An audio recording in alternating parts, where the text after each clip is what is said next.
Senator Ferdinand Marcos Jr.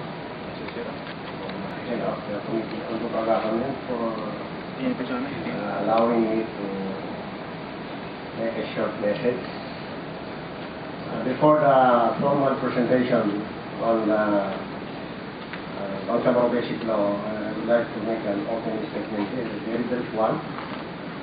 Of course, my advocacy to Secretary Felicita Gingeles, my esteemed colleague in the government peace panel, Professor Miriam Coronel Ferrer, my fellow commissioners of the Bangsamoro Transition Commission, the Ambassador Sakam, former Secretary Sen Makani of the GPX peace panel, other guests, members of the media, ladies and gentlemen, good morning.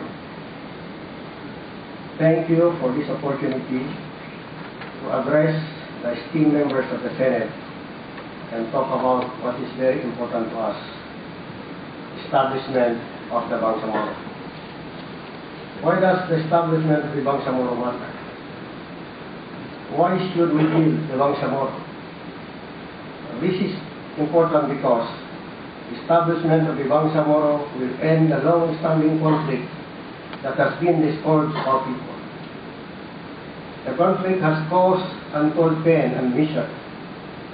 It has brought poverty and insecurity to our people. It has cost thousands of lives. Let us end this situation. Let peace be our lasting legacy. Every person has a right to live a happy and meaningful life. Let us grant this right to our peoples in the Bangsamoro. Life is meant to be lived in freedom and in pursuit of meaning and significance. Instead, the conflict has caused our people to live in fear and in want. Today, we have a singular opportunity to end suffering, poverty, literacy, impunity, and lawlessness. Let us work hard to make this happen. Let peace be our lasting legacy. But there is more. The Bangsamoro will not only liberate the Bangsamoro people from insecurity and poverty, it will also build the country. It will make the Philippines whole. For the longest time, the Bangsamoro have been kept at the margins of Philippine national life. The Bangsamoro will grant us the opportunity to participate as real, active citizens of this country. The Bangsamoro will also strengthen the stability of this country and will be our best antidote against rising radicalism, as it will show that there is space for the Bangsamoro in the Philippines. The Bangsamoro will also spur this country's development, as it will become an economic hub in an area adjacent to Malaysia, Indonesia, and Brunei. With peace that the Bangsamoro will bring, there will be more investment, more jobs, more education, and more opportunities, not just for the Bangsamoro, but for the whole country as well. Lastly, the Bangsamoro will also strengthen our geopolitical status in Asia. Whereas before our country was divided, now we are one.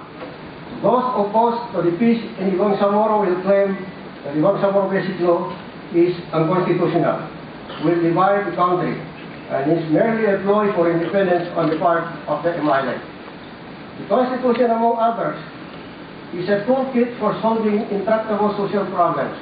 Yes. There is enough flexibility in the Constitution that will accommodate real solutions to ending the conflict in Mindanao. As long as there are men and women of goodwill that seek peace, the Constitution will never be a hindrance. Instead of dividing the country, the Bangsamoro will unite the country. What divides a country is neglect, lack of respect, and lack of appreciation of diversity. What unites a country is respect and celebration of the richness of our different histories, cultures, and faiths. This is what the Bangsamoro brings. The Bangsamoro is our best insurance against independence. If the Bangsamoro works to bring peace, development, and security to the people, then independence becomes less attractive. People will only live a relationship when they are treated badly.